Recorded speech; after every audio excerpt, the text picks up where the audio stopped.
C'était plutôt Michel Dussuet et Pierre Benson qu'on a du mal à joindre. On le rappelle, il fait partie de l'expédition qui est depuis quelques heures à Omdurman, où les éléphants de Côte d'Ivoire affrontent demain sous le coup de 17 h les Faucons du Soudan dans le cadre de la 4e journée éliminatoire de la Coupe d'Afrique des Nations de football 2017.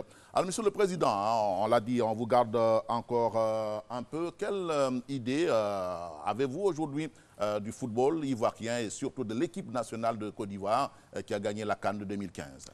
Bon, le football de Côte d'Ivoire est très apprécié dans toute l'Europe, en France aussi en particulier. Nous avons Serge Aurier qui joue au Paris Saint-Germain et qui va retrouver l'équipe du Paris Saint-Germain pour le quart de finale. Vous avez été choqué par ce qui lui est arrivé? Écoutez, je pense qu'il s'est fait piéger, mais ceci étant, c'est un garçon sympathique et il a eu tellement de bons retours de la part de ses collègues.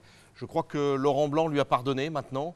Et donc, au travers de ce qu'il fait aussi avec l'équipe nationale, on voit bien que c'est un garçon hors norme et qui mérite effectivement d'être soutenu. Alors, le football ivoirien a des qualités immenses. J'étais venu il y a quelques années au moment du transfert de Didier Drogba pour Marseille. Nous avions essayé de trouver la solution. Et malheureusement, Pape Diouf était bien plus implanté que moi ici à l'époque.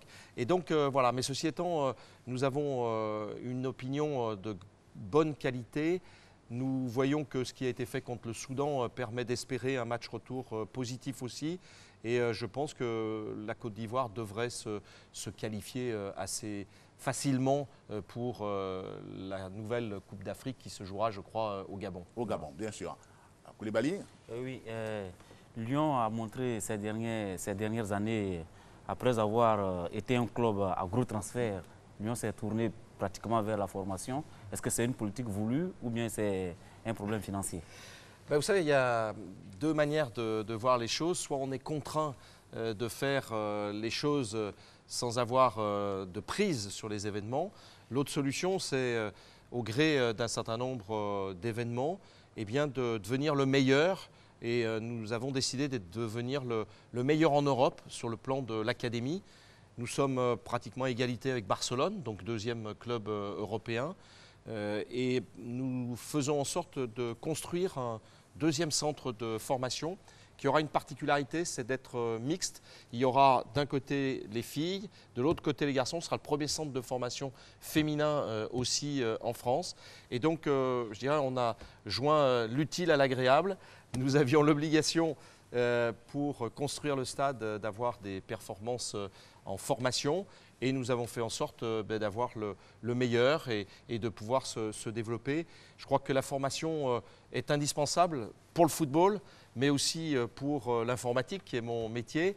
Et vous voyez, en Côte d'Ivoire, nous sommes, grâce à la fondation Cégide, qui pourra aussi soutenir un certain nombre d'initiatives, eh bien, être prêt à former et à aider à pouvoir apporter aux écoles eh bien, les moyens de leur développement.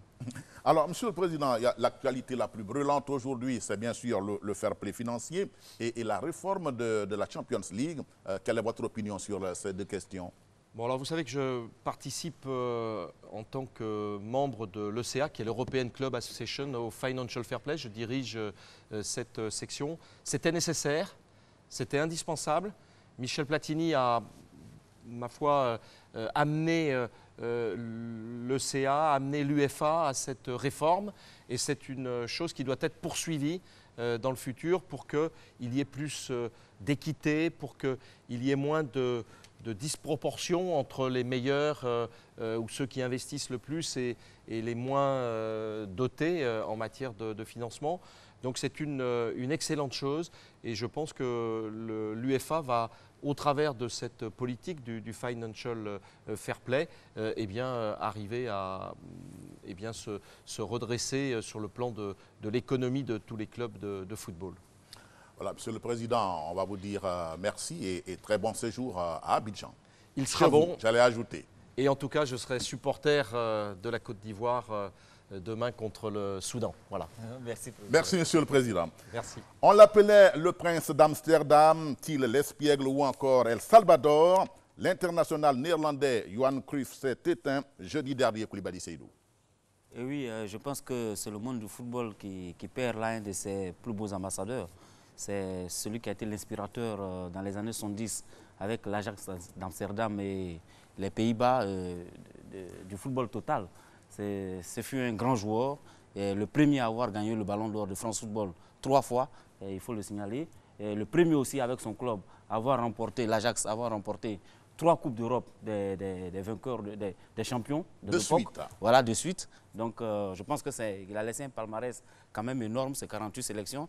Malheureusement, il y a une ombre, c'est la Coupe du Monde. Il n'a disputé qu'une seule Coupe du Monde. Et il a été finaliste. Et je pense que cette équipe-là, de 74, reste dans les mémoires comme étant l'une des toutes meilleures, comme celle du Brésil en 82.